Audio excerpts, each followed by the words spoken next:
জনপ্ৰতিনিধিয়ে ভোটাৰ ৰাইজৰ কাষত আহে, উন্নয়নৰ কথা কয়, বাট পথ দলং নিৰ্মাণ কৰি দিয়াৰ প্ৰতিশ্ৰুতি প্ৰদান কৰে, কিন্তু নিৰ্বাচন পাৰ হোৱাৰ লগে লগে এইবোৰ পাহৰি যায় আৰু যি সাধাৰণ ৰাইজ আছে সেই ৰাইজসকলে কিন্তু দুৰ্ভোগ ভুগিবলগীয়া হয়। মই বৰ্তমান উপস্থিত আছোঁ পূৰ্বৰ 28 নং গোসাইগাঁও বিধানসভা সমষ্টি আৰু বৰ্তমানৰ গৌৰীপুৰ বিধানসভা সমষ্টিৰ পলাশকান্দি পোকালাগি সংযোগী এখন জৰাজীৰ্ণ দলঙত। আৰু মই প্ৰথমে সেই দলঙৰ যি সামগ্ৰিক পৰিৱেশ সেয়া দেখুৱাবলৈ অনুৰোধ জনাইছোঁ।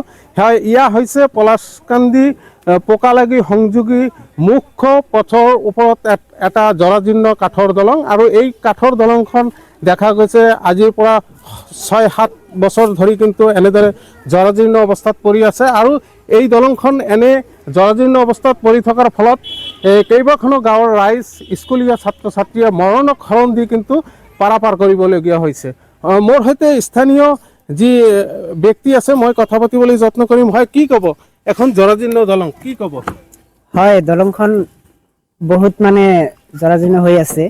এইখন দলং মানে ইয়াত পলাশকান্দি আৰু পোকালাগি সংযোগী মূল যিটো পথ তাৰ মাজত অৱস্থিত দলংখন। ইয়াৰ গাঁৱৰ এই দুইখন গাঁৱৰ মানুহ হাতীদুৰাত আমাৰ অহা যোৱাৰ একমাত্ৰ পথ এইখিনিয়ে হয়।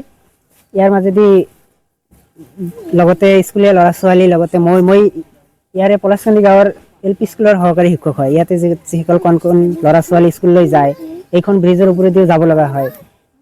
খুবেই মানে এটা বিপদজনক অৱস্থা হৈ আছে ব্ৰিজখনৰ। মানে মাজে মাজে ভাঙি গৈছে আৰু বাইক লৈতো আমি অহা যোৱা কৰোঁ, তাতেও বহুত বিপদজনক হৈ আছে। মাজে মাজে বাইকৰ চকাও সোমাই যায়। মানে ইয়াতে আৰু কিছু গজালবিলাক ওলাই আছে, গাড়ীত টটো যায়, কিছুমান মানুহৰ যাত্ৰী যায়, কিছুমান মানুহ গৈ আছে ইয়াতে। সেইকাৰণে ব্ৰিজখন মানে কি সোনকালে হ'ব লাগে আৰু আমাৰ কথা ইয়াতে আমি ইয়াৰ স্থানীয় ৰাইজৰ হৈ মই কথা ক'ব বিচাৰোঁ যে ব্ৰিজখন অতি সোনকালে হ'ব লাগে আৰু মানে নিৰ্বাচনৰ আগে আগে যাতে কামবিলাক কৰে। ইয়াৰ যিজন স্থানীয় বিধায়ক আৰু সংসদ আছে তেওঁলোকে যাতে ইয়াত দৃষ্টি দিয়ে, আমি সেইখিনি অনুৰোধ কৰিছোঁ টানি। আৰু সংশ্লিষ্ট বিভাগেও যাতে এইখিনিত অলপ গুৰুত্ব দিয়ে, সেইটো আমি আশা কৰোঁ। আৰু মানে ব্ৰিজটোত ইয়াৰ মানে মেইন এইখন গাঁৱৰ এটা মৌলিক প্ৰয়োজনৰ নিচিনা হৈ গৈছে ব্ৰিজখন। মানে ব্ৰিজ এনেতো ৰাস্তা বেয়া থাকিলে মানুহ অহা যোৱা কৰিব পাৰে, কিন্তু ব্ৰিজটো এনেকৈ হ'লে এইটো এটা বিপদজনক হৈ আছে। কেতিয়াবা এটা দুৰ্ঘটনা হৈ যাব পাৰে যিকোনো সময়তে। সেইকাৰণে ব্ৰিজখন সোনকালে হ'ব লাগে আৰু মানে আৰু গাঁৱৰ মানুহ আছে তেওঁলোকে কিবা কিবি ক'ব পাৰে আৰু মইতো ইয়াৰ মানুহ নহয়। ধন্যবাদ জনাইছোঁ। মোৰ সৈতে আৰু এগৰাকী ব্যক্তি আছে, মই কথা পাতিম। কি ক'ব? দেখা গৈছে এখন জৰাজীৰ্ণ দলং, কি ক'ব? মই এইখন পলাশকান্দিৰ গাঁৱৰে ল'ৰা। এইখন গাঁও আগত গোসাইগাঁও সমষ্টিৰ অন্তৰ্গত আছিল, বৰ্তমান গৌৰীপুৰ সমষ্টিৰ অন্তৰ্গত। এই ব্ৰিজখন এই দুটা গাঁৱৰ বহুতো মানুহে ইয়ালৈ যোৱা অহা কৰে। অহাৰ পিছত বহুতো ল'ৰা ছোৱালী স্কুলত যায়, কলেজত যায় বা বজাৰত যায়। এইখন ব্ৰিজৰ ওপৰেদি হস্পিটেলতো যায়। এইখন ব্ৰিজৰ যিখন জৰাজীৰ্ণ অৱস্থা, এই জৰাজীৰ্ণ অৱস্থাৰ ফলত বহুতো মানুহ হস্পিটেলত যাব নোৱাৰা হৈছে। এই স্কুলৰ ল'ৰা ছোৱালী এইখন ব্ৰিজৰ পৰা পৰিয়ে দুখ পাই আছে।